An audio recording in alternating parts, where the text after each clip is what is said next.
Shalom, Boker Tov, on a vu la liste des choses pour lesquelles il faut faire Netilat Yadayim. Se laver les mains 3 fois sous le jet du lavabo, et il est marqué dans le Shulchan Aruch que si on ne les fait pas, alors Yotse Midaato, quelqu'un il perd la boule. Alors on a expliqué ça veut dire quoi? Il s'éloigne de Dieu, il a moins d'envie d'étudier la Torah, moins envie de prier, moins envie de pratiquer le mitzvot, il est plus attiré par les choses du mal. Il est marqué aussi dans le Shulchan Aruch que s'il est Talmid Chacham, si c'est un sage d'Israël, quelqu'un qui sait étudier bien déjà, il oublie ce qu'il a étudié. Alors j'ai pensé, on va aujourd'hui voir une chose qui a un peu à voir avec cela, c'est dans le Talmud traité au Rayot, page 13, encore quelques autres sources, dans le Zohar, on cite des choses qui amènent l'oubli. D'accord? Que si on fait ces choses-là, on oublie ce qu'on a étudié. Et vous, en tant qu'étudiants à la yeshiva, et nous-mêmes, et tous ceux qui étudient la Torah, ils veulent pouvoir bien se souvenir, donc avoir une bonne mémoire. Donc il faut éviter ce genre de choses-là. Il y en a qui disent que c'est interdit de faire ces choses-là ou de manger ces choses-là qui amènent l'oubli. C'est le mitzvah de connaître la Torah, et par cela, on oublie la Torah qu'on a étudiée. Alors dans la Gemara, là-bas, dans Orayot, page 13, il y a une liste de choses. On va commencer par les choses de la Gemara. Une des choses qui est les plus connues, c'est l'interdiction de manger des olives. Et oui. Alors, il y en a qui ont dit que c'était que les olives crues, c'est-à-dire quand elles n'ont pas été encore intimement conservées, elles sont très amères, comme ça, dures, elles sont presque immangeables. Mais néanmoins, beaucoup disent que non, c'est pour toutes les olives normales aussi.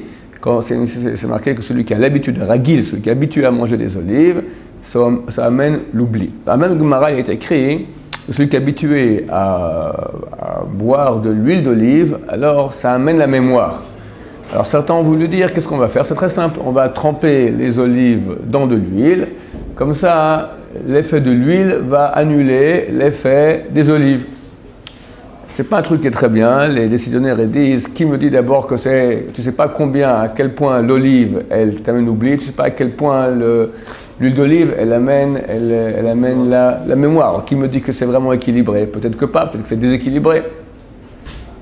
Par contre, une chose c'est inconnue, mais je vous dévoile maintenant le secret qui est décrit c'est pas un grand secret, mais c'est marqué dans le Kaf HaChaim, c'est le nom de Rabbeinu Hari.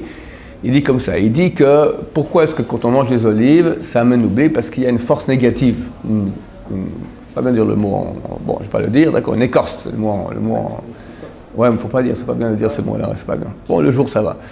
Une écorce, ça veut dire une force négative. Écorce, ça veut dire que tu as le fruit, c'est l'intériorité, c'est la sainteté, puis tu as le autour. Le autour, c'est les forces du mal, d'accord? Donc tu as une force du mal qui est dans l'olive, et quand on mange les olives, les forces du mal, elles aiment bien qu'on ait moins de Torah, donc il nous faut oublier la Torah qu'on a étudiée.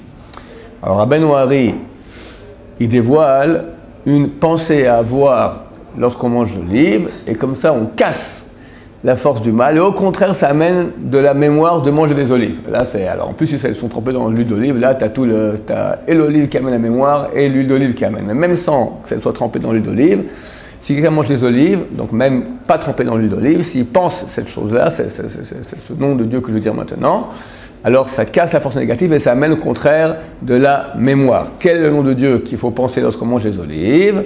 C'est 3 noms de Dieu.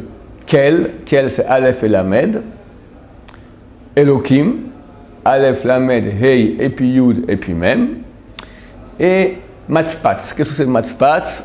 Mem, Tzadik, et puis Pei, et puis Tzadik. C'est le nom de Dieu Yud, Ke, Vav, Ke, donc le nom ineffable, Yud, et puis Hey, et puis Vav, et puis Hey. En Atbash. C'est quoi le Atbash? Atbash, c'est un alphabet à l'envers. Le Aleph correspond, première lettre de l'alphabet, correspond à la dernière lettre, Taf. Bet, deuxième lettre de l'alphabet, correspond à l'avant-dernière, Shin. Gar, Dak. Gimel, troisième correspond à la troisième avant la fin, Resh. Dalet, Kouf, etc. Les lettres Mem, et puis Tzadik, et puis P, et puis Tzadik, sont en Atbash, les lettres Yud, Ke, Vav, Ke. Donc pensez ces 3 noms, Quel, Elohim, Mem, Tzadik, et puis P, Tzadik.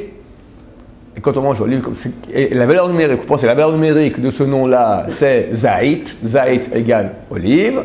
Et quand on mange l'olive ainsi, ça amène la mémoire. Mais à chaque olive. Oui, c'est possible. Oui, c'est possible. Je pense que c'est pas quand tu mâches, juste quand tu avales. Mais quand c'est ça à manger, quand tu avales, hop, glups, il faut pencher, elle est ok, va se passer.